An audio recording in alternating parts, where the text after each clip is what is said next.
Hey guys, I hope you're all doing as well as you can be, considering the mess that we are all living in. I'm trying to do my best to stay positive in the midst of all this nonsense.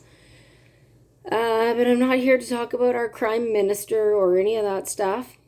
I am pretty pissed off, but I'm not allowed to talk about why. Not allowed. Not allowed to even mention it. So I'm not going to. What I do want to talk about is who I am. And I have a question, really. Who am I? That is my question. Well, I can tell you this.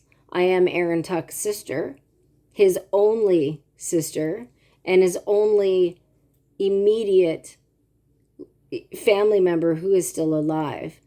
He and I have the same mom, who died in 1997. His dad, Orrin Tarbox, I have not been able to locate, and I really don't know if he's alive or not. He was a transient person and kind of a disaster the last time I saw him, which Aaron and our mom and I lived with Orrin in Boston Bar, British Columbia, after Aaron, our mom, and I moved from London, Ontario, where we all lived together.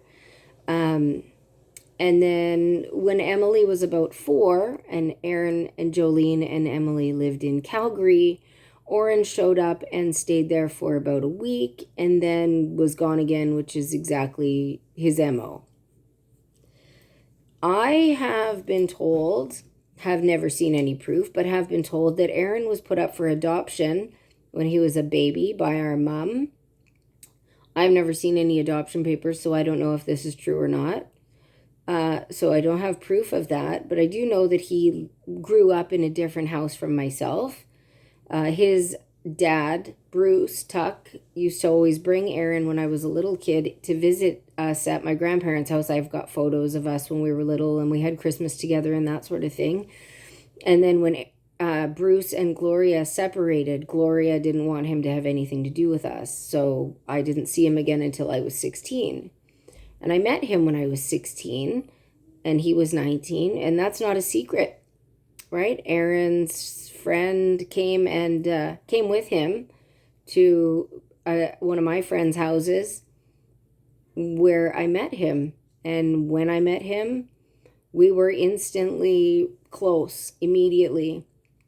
Neither one of us had a good life. Both of us had very shitty lives, and we both needed a sibling. Somebody to actually love us and care for us, which he did for me and I did for him.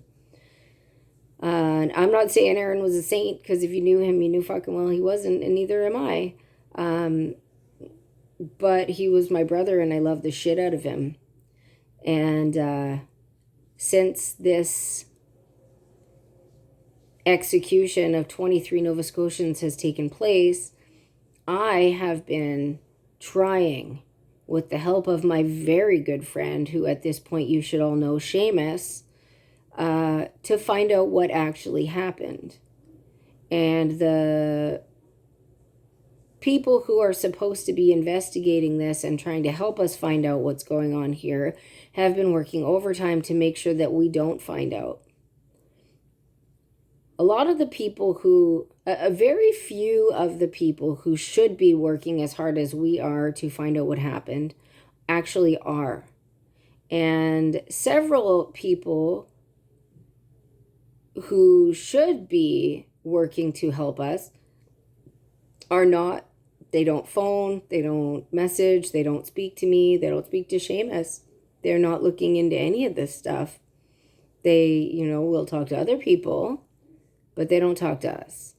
And it is interesting to me that they just can't be bothered, maybe. Is it, I don't know that. Is it that they can't be bothered to help us find out the truth? Or have they been put in a position where they're not supposed to be looking for the truth? I don't know. It's all questions for me. I have no idea. It doesn't make sense to me how anybody who lost somebody that night wouldn't be turning over every stone to find out what happened. Instead, they seem to be working overtime to make sure that I don't get any footing, right from the very beginning, since the very, very first day, when I couldn't get answers when I phoned the RCMP to find out what was going on, and I was told that my family had potentially been evacuated. And then I made a video about it, and immediately, even though I took the video down on the advice of Seamus, because I was very upset, understandably, after I took the video down, I was phoned from the RCMP and threatened with charges of, I don't even remember what the charges were, even if they told me what it would be, just that I could be charged. And then, of course, I joined the Facebook family group that was there to help families get support from the only people who would be able to understand what we were going through. And I got kicked out of that group, even though they all knew who I was. Everybody knows I'm Aaron Tuck's sister. Everybody knows this. But still, I was shunned. And I'm still shunned by a good majority of the people who... it just amazing to me how you can kick a family member out and treat them the way that I've been treated. But that's fine. I mean, in reality, they did me a favor, because if I had been embraced by these people, I wouldn't be able to stand back and see the situation from outside of it. So, that's really good. I have no proof that Aaron was adopted. I've never seen any papers. Nobody's ever shown me those adoption papers, so I can't say for sure that that's true. But as I said, I have been kept out of sight of everything beyond arm's length, including the class action suits. Now I have been told that siblings don't have any kind of interest, or I don't know the legal term, so just work with me on that. But that siblings don't get to participate in class action suits in this sense, and that might be true generally. But I'm not just Aaron's sister. I am his only immediate living family member. Only. I am his sister. Our mother died in 1997. Gloria died in 2020. Bruce died, I think, around 2016-ish. And Angus, his stepdad, died ages and ages ago. He has no immediate family members other than me. So effectively, Aaron's interests are not being represented in these class action lawsuits, except that, and I don't have any proof of this either, but I feel like there are people who are being, how do I say this?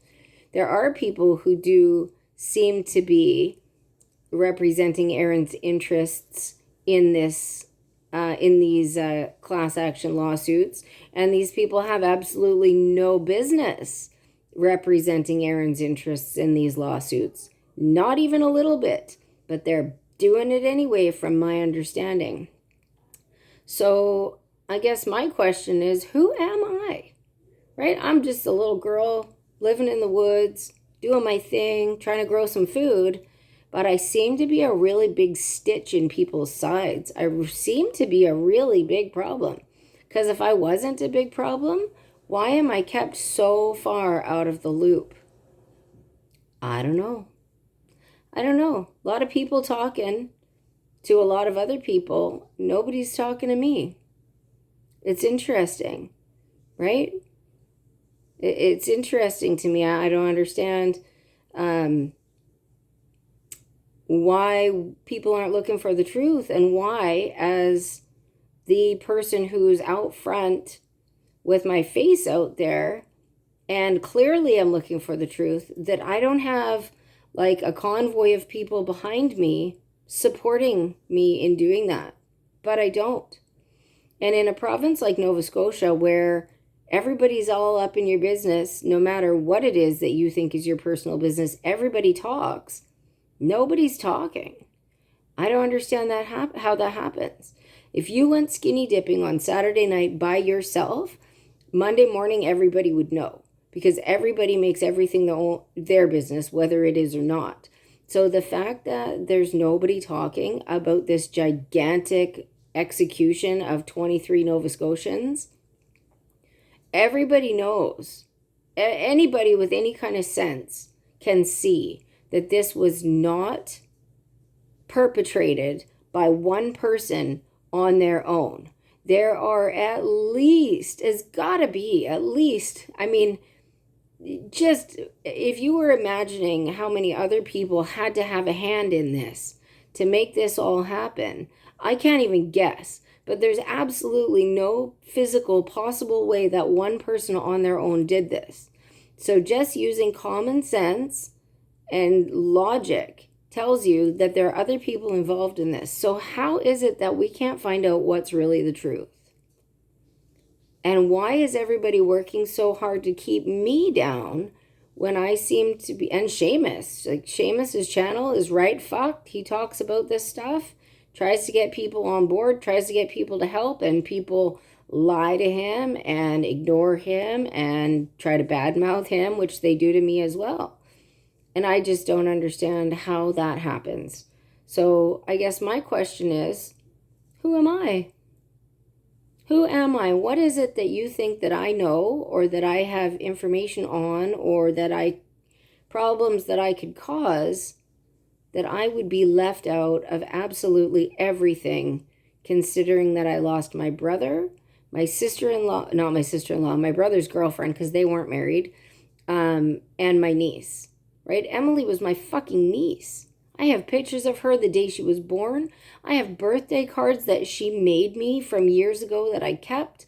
She was my fucking niece, and I am not allowed to be a part of anything that is got to do with family support. Even my counseling, everybody who's a family member was supposed to get counseling. I had to fight for that. And my first counseling session was set for February of 2022. Really? So that's how kicked out of everything I am. So again, I'm just curious, who am I that I cause so much trouble? And all I want to do is find the truth. That should tell you how hard they, whoever they are working to keep this all a secret, to keep this from ever coming out. Anyhow, just put it out there. Get off grid, grow your own food, arm yourselves, and make friends with like-minded people. If I haven't said this already, also, I'm not suicidal. So if anything happens to me, look into it. Not suicidal, not homicidal, not any of those things. Just here trying to find the truth for my family who was executed. Thanks, guys. Take care. Bye.